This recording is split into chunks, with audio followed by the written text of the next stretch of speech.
বর্তমান যুগে প্রায় অনেকের জন্য একটা আতঙ্ক হয়ে উঠেছে মাইক্রোপ্লাস্টিক।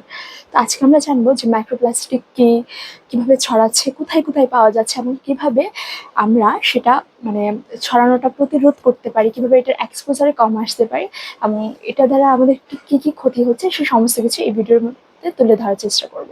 তো আপনারা ইতিমধ্যে খবর পেয়েছেন যে বিভিন্ন ধরনের আমরা যে টুথপেস্ট ব্যবহার করি সেটাতে মাইক্রোপ্লাস্টিক পাওয়া যাচ্ছে, বিভিন্ন প্রসাধনী, প্লাস এমন একটা নিউজ এসেছিল, আমি পেলাম যে দুধেও মাইক্রোপ্লাস্টিক পাওয়া যাচ্ছে। আসলে মাইক্রোপ্লাস্টিকগুলো কি? মাইক্রোপ্লাস্টিকগুলো হচ্ছে যে এক ধরনের প্লাস্টিকের ক্ষুদ্র কণা, যেটা কিনা একদম 5 মিলিমিটারের ছিল ক্ষুদ্র, এবং এটা বাতাস থেকে শুরু করে জল বিভিন্ন মাধ্যমে ছড়াতে পারে। এখন আসি যে মাইক্রোপ্লাস্টিক ঠিক কোথায় কোথায় পাওয়া যায়। তো আমি তো কয়েকটা নাম বললামই, যে টুথপেস্ট, দুধ, তারপর হচ্ছে ইভেন সিনথেটিক কাপড়, তারপর হচ্ছে আপনার প্রসাধনী, তার পাশাপাশি হচ্ছে আপনার কিন্তু ধুলাবালিতেও কিন্তু মাইক্রোপ্লাস্টিক পাওয়া যায়।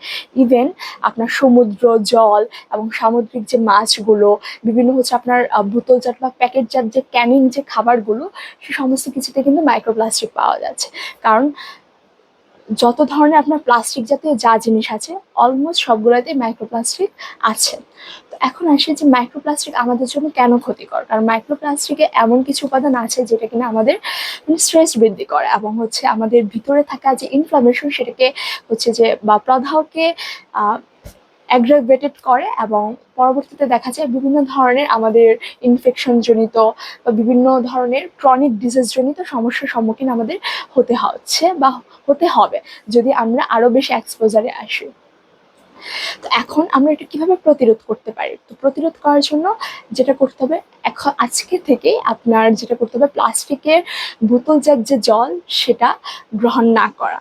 প্রয়োজনে আপনি কাচের অথবা বিভিন্ন ধরনের স্টিলের যে বোতলগুলো আছে সেগুলোতে আপনি জল ব্যবহার করবেন, এবং যতটা সম্ভব বাহিরের জল অ্যাভয়েড করবেন। ঘরের প্রয়োজনে হচ্ছে ঘরের যে আপনার যে জল অ্যাভেলেবল সেটা ফুটিয়ে খাবেন, কিন্তু বাইরের জলটা মানে একদম নিরুপায় না হওয়া পর্যন্ত অ্যাভয়েড করার চেষ্টা করবেন। আর যত পারবেন প্লাস্টিকের ব্যবহার কমায় ফেলা। আর টুথপেস্ট হচ্ছে যে কিছু ভালো মানের কোম্পানি আছে, সেটা আমি কমেন্ট বক্সে দিয়ে দিব অথবা পরবর্তী ভিডিওতে জানাবো। আর দুধও যতটা চেষ্টা করবেন যে হচ্ছে গোমাতা বা হচ্ছে যে গরুর যে দুধ সেটাই গ্রহণ করতে, মানে বাহিরের যেই ইউজকৃত যে দুধ বা প্যাকেটজাত যে গুঁড়া দুধ সেগুলো অ্যাভয়েড করা। তারপর সুতি কাপড় পরিধান করা, সিনথেটিক যে কাপড়গুলো আছে সেগুলো হচ্ছে টোটালি অ্যাভয়েড করা। অ্যান্ড তার পাশাপাশি ঘরটা পরিষ্কার পরিচ্ছন্ন রাখা, কারণ ধুলাবালিতেও কিন্তু আপনার শ্বাস প্রশ্বাসের মাধ্যমে সে মাইক্রোপ্লাস্টিক আপনার ভিতরে চলে যেতে পারে। তো এই বিষয়গুলো হচ্ছে খেয়াল রাখবেন। তো সবাই সুস্থ থাকুন, ভালো থাকুন, ভিডিওটা শেয়ার করবেন যেন অপরকে জানানোর সুযোগ করে দিবেন। ধন্যবাদ।